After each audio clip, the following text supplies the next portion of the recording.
अस्सलाम वालेकुम। आज का हमारा टॉपिक ऑफ डिस्कशन है vaccination.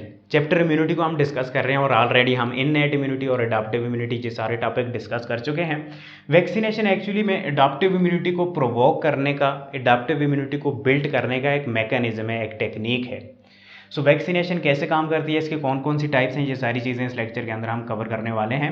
Vaccination is actually immunization with vaccine. Vaccine के ज़रिए बॉडी के अंदर इम्यूनिटी को डेवलप करने के प्रोसेस को वैक्सीनेशन कहा जाता है। यानी इम्यूनाइजेशन क्या है, इम्यूनिटी के डेवलप करने के प्रोसेस को इम्यूनाइजेशन कहा जाता है। और इम्यूनाइजेशन अगर वैक्सीन के ज़रिए हासिल की जाए तो उस प्रोसेस को वैक्सीनेशन कहा जाएगा। सो नाउ वैक्सीन्स क्या होती हैं? वैक्सीन ऐसे केमिकल्स होते हैं जो हमारी बॉडी के अंदर इम्यूनिटी डेवलप करने में हेल्पफुल होते हैं। Vaccines are the chemical which help to build immunity in our body. Now vaccination क्या होगी?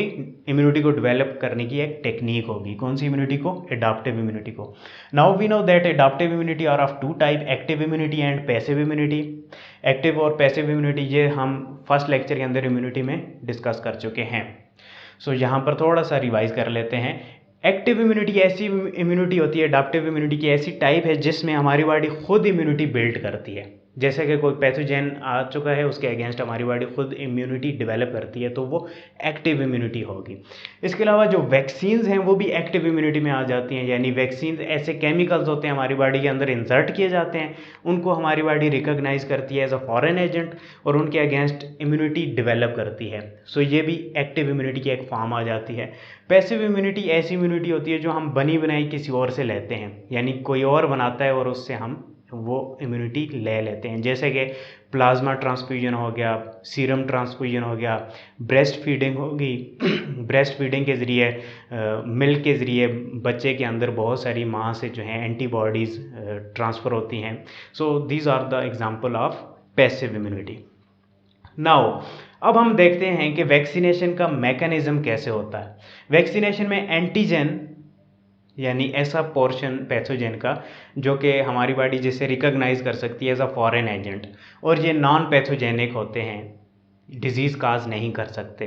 वैक्सीनेशन में हम ऐसे पोर्शन, ऐसे पार्ट्स यूज़ करते हैं जो कि डिजीज़ काज नहीं कर सकते, क्योंकि हमने बॉडी को, किसी शख्स को बीमार तो नहीं करना, हमने क्या करना है, इम्यूनिटी बिल्ड करनी है जस्ट।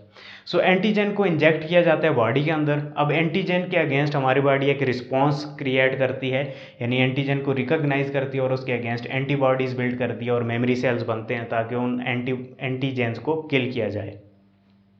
सो एंटीजन इंजेक्ट किया जाता है बॉडी के अंदर, उसके अगेंस्ट एंटीबॉडीज़ और मेमोरी सेल्स बनते हैं और इनके बनने के बाद हमारी बॉडी इम्यून हो जाती है। सो जब वो रियल पैथोजन हमारी बॉडी के अंदर एंटर होगा, हमारी बॉडी ऑलरेडी इम्यून है, तो उस पैथोजन को ऑटोमेटिकली एकदम से किल किया जाएगा।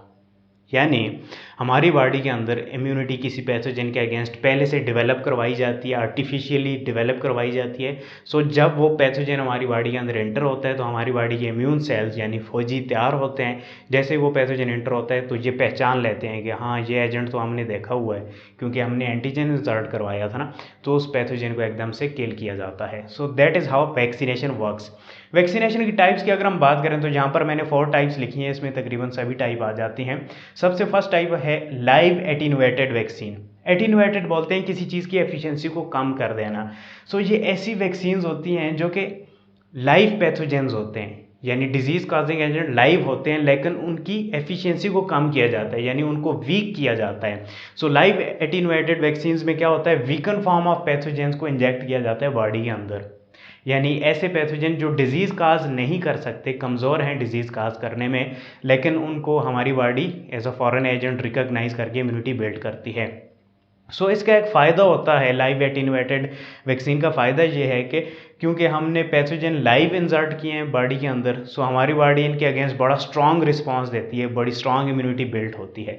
ये फ़ायदा होता है। और दूसरा फ़ायदा इसका ये है कि 1 या 2 डोजेज़ भी काफ़ी होते हैं 10 साल या पूरी लाइफ के लिए इम्यून होने के लिए। सो इनके अगेंस्ट हमारी बॉडी जो इम्यूनिटी बिल्ड करती है वो लॉन्ग लास्टिंग होती है। नुकसान इसका ये आ जाता है कि क्योंकि ये लाइव पैथोजन होते हैं तो चांसेस होते हैं कि इनके अंदर म्यूटेशन होकर ये वायरुलेंट बन जाएं, ये बड़े पैथोजेनिक बन जाएं, एक चांस ये होता है। दूसरा इसका नुकसान ये होता है कि ऐसे लोग जिनके अंदर इम्यून सिस्टम कमज़ोर है, तो हो सकता है क्योंकि ये तो लाइव है ना, तो ये मल्टीप्लाई भी कर सकते हैं। सो हो सकता है उन बंदों के अंदर ये मल्टीप्लाई करना शुरू कर दें और उनको डेफिनेटली इन्फेक्ट कर दें। सो ये इसमें नुकसान रहते हैं। इसकी एग्जांपल आ जाती है measles, mumps, rubella, oral polio vaccine, ये सारी लाइव एटेन्यूएटेड वैक्सीन की एग्जांपल्स आ जाती हैं। सो सेकंड टाइप आ जाती है इनएक्टिवेटेड वैक्सीन्स। जैसा कि नाम से ज़ाहिर है इनएक्टिवेटेड, सो इसमें पैथोजेंस की किल्ड वेरिएंट को यूज़ किया जाता है, यानी पैथोजेन को किल किया जाता है और फिर उन्हें बॉडी के अंदर इंसर्ट किया जाता है ताकि हमारी बॉडी उनके अगेंस्ट इम्यूनिटी बिल्ड करे। अब इसका एक फ़ायदा ये होता है कि क्योंकि ये किल्ड पैथोजन होते हैं तो ये ना मल्टीप्लाई हो सकते हैं ना म्यूटेट हो सकते हैं, तो ये कमज़ोर इम्यूनिटी वाले बंदों को भी ये वैक्सीन दी जा सकती है। बट इसका एक डिसएडवांटेज यह होता है कि ये लॉन्ग लास्टिंग इम्यूनिटी नहीं होती, इसके लिए बहुत सारी डोजेज रिक्वायर होती हैं। और तीसरी चीज़ ये है कि ज़रूरी नहीं है कि हर बार हमारी बॉडी इम्यूनिटी प्रोड्यूस करे, क्योंकि हमारी बॉडी भी बड़ी चालाक होती है, उसे पता लग जाता है ये जो पैथोजन एंटर हुआ है ये किल्ड है, ये मरा हुआ है, इसके अगेंस्ट क्या इम्यूनिटी बिल्ड करनी। सो ये नुकसान इसमें हमेशा रहता है। इसकी एग्जांपल आ जाती है polio, hepatitis A and rabies, ये सारी इनएक्टिवेटेड वैक्सीन्स हैं जो हमें दी जाती हैं। थर्ड टाइप इसमें हम स्टडी करेंगे सब unit, recombinant, polysaccharide and conjugated vaccine. ये सारी चीज़ें मैंने एक ही जगह पर लिख दी हैं। ये सारी डिफरेंट टाइप की वैक्सीन्स हैं, बट मैकेनिज्म कॉन्सेप्ट सेम है कि पैथोजन के स्पेसिफिक पीस को आइसोलेट किया जाता है, यानी कोई पैथोजन है उसका specific piece, specific part isolate किया जाएगा, हटाया जाएगा उस पैथोजन से, और उसे हटाने के बाद उसकी एक वैक्सीन डेवलप की जाएगी और उसे बॉडी के अंदर इंसर्ट किया जाएगा। और जो वो पार्ट होगा उसे हम एंटीजेनिक पोर्शन कहेंगे, क्योंकि एंटीजेनिक पोर्शन को ही हमारी बॉडी रिकॉग्नाइज करती है एज अ फॉरेन एजेंट और उसके अगेंस्ट इम्यूनिटी बिल्ड करती है। सो फॉर एग्जांपल ये हमारे पास एक पैथोजन आ गया, ठीक है, इसके ऊपर ये एंटीजेनिक पोर्शंस मौजूद हैं। सो कंजुगेटेड और सब यूनिट वैक्सीन्स में क्या होता है, इस एक एंटीजेनिक पोर्शन को आइसोलेट किया जाएगा, ठीक है, इस तरीके से बहुत सारे मतलब आइसोलेट किए जाएंगे, लेकिन पूरा पैथोजन आइसोलेट नहीं किया जाएगा, उसका स्पेसिफिक पोर्शन आइसोलेट करके क्या किया जाएगा, बॉडी के अंदर इंसर्ट किया जाएगा। हमारी बॉडी इस एजेंट को एज अ एंटीजन मालूम करेगी कि ये बड़ा ख़तरनाक एजेंट है, हमारी बॉडी इसके अगेंस्ट इम्यूनिटी डेवलप करेगी। सो एक तो ये एंटीजेनिक पोर्शन होने की वजह से हमारी बॉडी, इसका फ़ायदा क्या होगा कि हमारी बॉडी इन वैक्सीन्स में बहुत स्ट्रॉन्ग इम्यूनिटी क्रिएट करती है। सो थोड़ी डोजेज में स्ट्रॉन्ग इम्यूनिटी क्रिएट होती है। सेकंड फ़ायदा ये होता है कि क्योंकि ये स्पेसिफिक पार्ट है, ये ना मल्टीप्लाई हो सकता है ना म्यूटेट हो सकता है, सो वीक इम्यून सिस्टम वाले लोगों को भी ये वैक्सीन्स दी जा सकती हैं। बट इसका नुकसान ये रहता है कि उस एंटीजेनिक पोर्शन को रिकॉग्नाइज करने के लिए बहुत एफर्ट चाहिए, बहुत ज़्यादा पैसा चाहिए, बहुत ज़्यादा टाइम चाहिए, तो ये इसमें डिसएडवांटेज आपको हमेशा रहता है। फोर्थ जो टाइप की वैक्सीन्स हम डिस्कस करने वाले हैं वो आ जाती हैं डीएनए वैक्सीन्स। ये अभी तक एक्सपेरिमेंटल स्टेज में अभी तक बनी नहीं हैं, कुछ पर काम जारी है, लेकिन अगर ये बन जाती हैं तो ये बहुत एफिशिएंट होंगी, बहुत सस्ती, बहुत जल्दी और बहुत अच्छे से काम करेंगी। इनका मैकेनिज्म क्या होगा, एक डीएनए को आइसोलेट किया जाएगा जो कि एंटीजन की प्रोडक्शन करता है, यानी जो पैथोजन के अंदर जो एंटीजेनिक पोर्शन होता है पैथोजन के ऊपर, डेफिनेटली उसको कोई डीएनए कंट्रोल कर रहा होता है ना, डीएनए के अंदर इंफॉर्मेशन होती है किसी भी प्रोटीन की सिंथेसिस के लिए। सो उनकी सिंथेसिस कौन कर रहा होता है, डीएनए कर रहा होता है।